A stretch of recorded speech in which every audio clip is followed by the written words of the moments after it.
अस्सलाम वालेकुम, this is miss Hafsa और हमारी वीक 7 की सेकंड साइंस क्लास है और हम लोगों ने फोर्स एंड मशीन्स जो आपका यूनिट है वो स्टार्ट किया हुआ था। पेज नंबर 97 से आज हम पढ़ेंगे। अभी तक हमने लास्ट टॉपिक जो पढ़ा था that was reducing friction and next आज हम स्टार्ट करेंगे ग्रेविटेशनल फोर्स से। तो लेट्स पहले मैं पेज नंबर 97 को आपको ग्रेविटेशनल फोर्स जो टॉपिक है उसको रीड आउट करती हूँ, then I tell you the important points. Gravitational force. Gravity is the name given to the force that makes all the things fall to the ground. Hang on object from the end of the spring balance and you can measure the downward pull of the earth. This pull is called gravitational force. The gravitational force of the earth is strong enough to hold most things firmly on the ground. आप लोगों ने gravitational force के बारे में पहले भी पढ़ा हुआ है। ग्रेविटी जो होती है, ग्रेविटेशनल फोर्स होती है, वो बेसिकली अर्थ की फोर्स होती है, the force with which the earth pulls everything downwards toward itself. ठीक है, तो gravitational force makes all the things fall to the ground and the gravitational force of the earth is strong enough to hold most thing firmly on the ground. हम जो अर्थ के ऊपर move करें या even आप व्हेन यू जब आप कोई बॉल अपनी उछालते हो हवा में तो it comes back to the earth. Why? Because of the gravitational force. ठीक है, तो दिस इज ग्रेविटेशनल फोर्स। इसके आगे नेक्स्ट टॉपिक है आपका mess.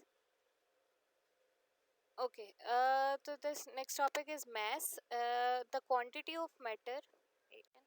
The quantity of matter in an object is called mass. When we want to know how much material an object contains, we measure its mass. Mass is measured in grams and kilograms. The mass of an object remains the same no matter where the object is. Mass किसे कहते हैं? Basically आप जब किसी चीज़ को लेते हो तो आप उसको कहते हो कि ये इतने किलोग्राम है, इतने किलो का, इतने ग्राम्स का है। तो वो बेसिकली क्या होता है? किसी भी चीज़ का मैस होता है। इट्स नॉट वेट, वजन नहीं होता उस चीज़ का, मैस होता है। और मैस कहते हैं किसी भी चीज़ के अंदर जो मैटर की क्वांटिटी है उसको हम कहते हैं मैस, कि उसमें कितने एटम्स है, कितने मैटर है, कितना मैटर है उसमें। मैटर की बेसिकली किसी भी चीज़ की जो मैटर के अंदर जो मैटर की क्वांटिटी है that is called the mass of that object. ठीक है, और मैस को आप मेजर करते हो ग्राम्स में एंड किलोग्राम्स में। और मैस जो होता है किसी भी ऑब्जेक्ट का, वो चाहे आप अर्थ के ऊपर चले जाओ या आप स्पेस में चले जाओ, मैस जो होता है वो किसी भी चीज़ का सेम रहता है। ठीक है, मैस से वेट डिफरेंट चीज़ है। Mass and weight are two different things. और जो आप लोग करते हो मैयर भी, जो हम करते हैं अपना भी वेट, हम कहते हैं हम वेट कर रहे हैं अपना, या वेट मैयर कर रहे हैं किसी भी चीज़ का, किलोज में ये वेट होता है। ये वेट नहीं होता, ये this is the mass of an object. ठीक है, 1 kilogram is equal to 1000 gram and 1 gram is equal to 1 divided by 1000 kilogram. इस चीज़ को अभी आपको इतना ज़्यादा अंडरस्टैंड करने की ज़रूरत नहीं है। You just have to remember कि मैस कहते किसे हैं। The quantity of matter in an object is called mass and we measure mass when we want to know how much material an object contains, and mass is measured in grams and kilograms and mass of an object remains same everywhere. ठीक है, चाहे आप space में ले जाओ किसी चीज़ को या आप अर्थ पे मेजर कर रहे हो, उसका mass जो है वो सेम रहता है। Okay, next topic is weight. इसको पहले मैं रीड करूँगी, पेज नंबर 98 पे है। Weight is another name for the gravitational force of the earth. As weight is a force, it is measured in newtons and denoted by N. We can use a spring balance to measure the weight of an object, and on Earth, each kilogram of matter weighs 10 newtons. Um, on the moon, the same mass has a different weight. It only weighs 1/6 of its weight on the Earth, but the mass is still 1 kg. Weight is a force by which an object is attracted by the earth towards its center. Uh, People often use the word weight when they really mean mass. If you weigh yourself on the weighing scales and needle reads 50 kg, you don't weigh 50 kg, you have a mass of 50 kg and the weight of 500 newtons. ठीक है, तो इसमें हमने basically क्या पढ़ा कि wait क्या होता है। वेट बेसिकली एक फोर्स होती है।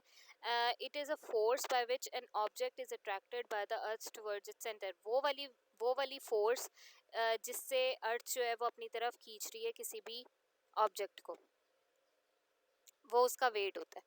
ठीक है। और वेट जो होता है इट इज़ अ फोर्स, और इसको न्यूटन्स में मेजर करते हैं, और न्यूटन जो होता है जो इसका यूनिट है उसको हम एन से डिनोट करते हैं, एन लिखते हैं जब भी इसका यूनिट लिखना होता है तो एन लिखते हैं।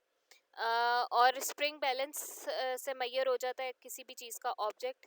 अच्छा, एक चीज़ जो आप लोगों ने याद रखनी है कि मैस जो होता है वो आप स्पेस में चले जाओ या अर्थ में हो, मैस किसी भी ऑब्जेक्ट का सेम रहता है, लेकिन आपकी जो अर्थ के ऊपर किसी चीज़ का जो वेट है वो सेम, वो अगर आप मून पे चले जाओगे या स्पेस में चले जाओगे तो वहाँ पर जाके उसका जो वेट है वो चेंज हो जाएगा। फॉर एग्जाम्पल, अर्थ के ऊपर जो 1 किलोग्राम होता है उसको इक्वल होता है 10 न्यूटन्स के, लेकिन यही ऑब्जेक्ट जो है जिसका वेट 1 किलोग्राम जो है वो उसका 10 न्यूटन्स होगा, जब मून पे चले जाओगे तो उसका मैस वही रहेगा लेकिन उसका वेट डिफरेंट हो जाएगा। ठीक है। फॉर एग्जाम्पल 1/6 जो होता है उसका जो वेट अर्थ पे 1/6 है तो उसका जो मैस है it will still be 1 kg।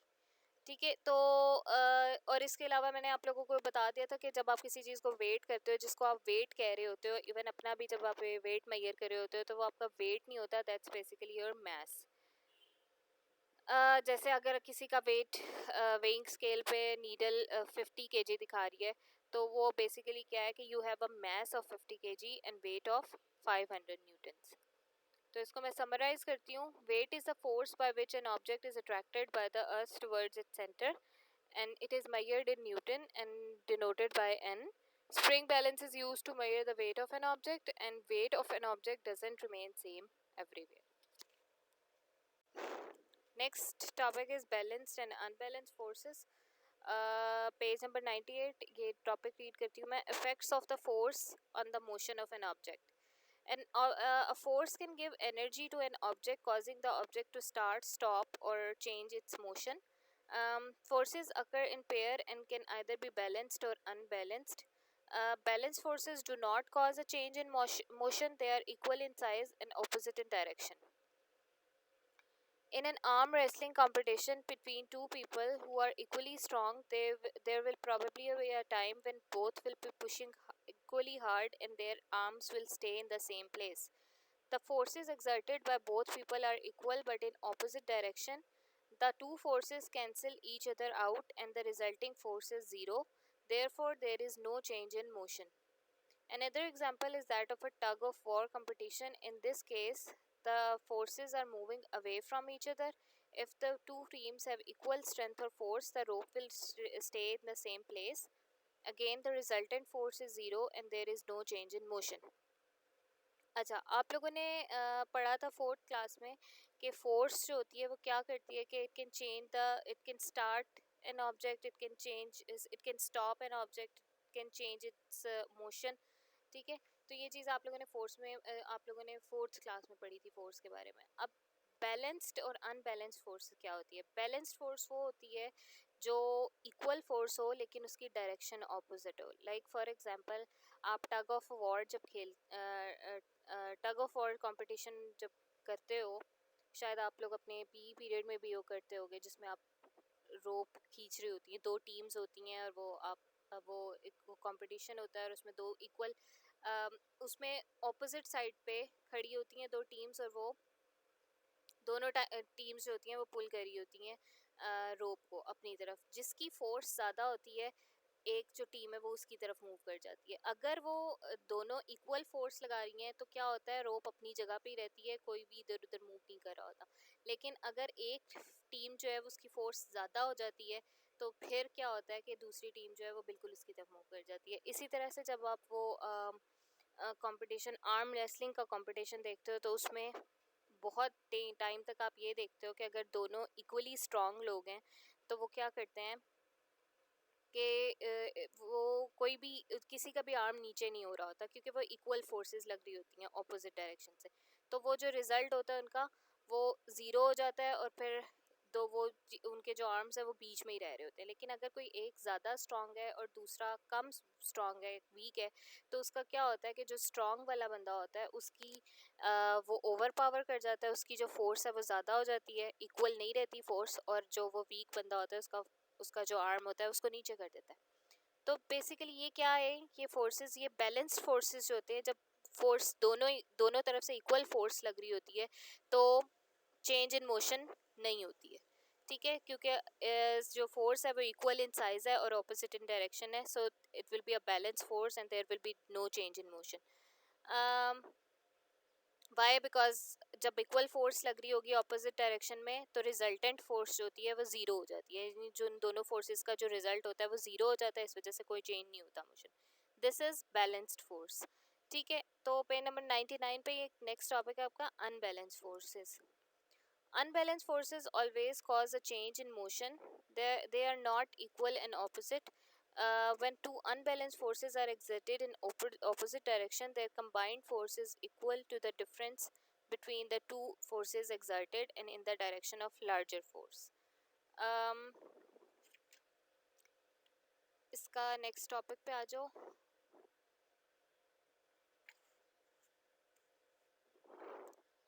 Sorry, next topic नहीं, नेक्स्ट पेज 100 पेज पे हम पढ़ेंगे। Unbalanced forces can also be exerted in the same direction. If two people push a car, the resultant force on the car will be the sum of the forces of both persons and will be in the direction in which they apply the force.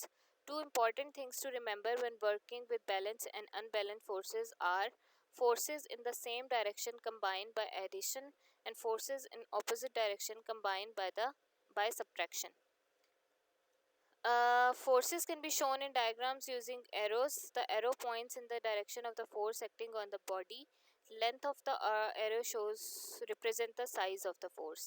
अच्छा, unbalance force में simple क्या होता है कि एक तरफ दो opposite side से फोर्स लग रही हैं, लेकिन जो एक तरफ की फोर्स है वो ज़्यादा हो जाती है, एक तरफ की फोर्स लार्जर हो जाती है, तो कोई भी बॉडी जो है वो उस तरफ फिर ऑपोजिट डायरेक्शन में उसके मूव कर जाती है, ठीक है। जिस तरह से आप गाड़ी को स्टार्ट करने के लिए समटाइम गाड़ी रुक जाती है तो उसको स्टार्ट करने के लिए क्या करते हो, उसका पीछे से पुश करते हो, एक तरफ से ज़्यादा फोर्स आप लोग एक तरफ से ज़्यादा फोर्स जब लगाते हैं तो वो गाड़ी मूव कर लेती है, ठीक है। तो अगर आप सेम डायरेक्शन में फोर्स लगा रहे होगे तो वो उसमें क्या होता है, दो फोर्सेस जो है वो ऐड हो जाती हैं। सेम डायरेक्शन में अगर आप लगा रहे हो तो दो फोर्सेस ऐड हो जाती हैं, लेकिन अगर आप ऑपोजिट डायरेक्शन में फोर्स लगा रहे हो तो जो लार्जर फोर्स होगी उसमें से आप माइनस कर दोगे जो कम फोर्स है उसको, और जो लार्जर फोर्स होगी जाहिर सी बात है वो जिस डायरेक्शन में लग रही है उसी डायरेक्शन में जो कोई जिस भी चीज़ के ऊपर वो फोर्स लग रही है वो मूव कर देगी। तो इसको आपको सिंपल सी जो इसकी अंदर इम्पॉर्टेंट पॉइंट्स है इस पूरे टॉपिक में याद रखने वाले हैं वो उसको मैं एक दफ़ा पढ़ती हूँ। Balanced forces do not cause a change in motion. They are equal in size and opposite in direction. Arm wrestling and tug of war is an example of balanced forces. Unbalanced forces always cause change in motion and they are not equal and opposite, ठीक है, equal नहीं होती लेकिन opposite होती हैं। Forces in same direction combined by addition, forces in opposite direction combined by subtraction, ठीक है। इसके बाद नेक्स्ट टॉपिक है आपका इनर्शिया। इनर्शिया को पहले पेज नंबर 100 पे इसको पहले मैं रीड करूँगी and then I'll explain. Most things have several forces acting on them. For example, everything feels the pull of gravity and moving things have friction trying to slow them down. Sometimes the force acting on an object cancel each other out. Then it behaves as if it has no force acting on it at all.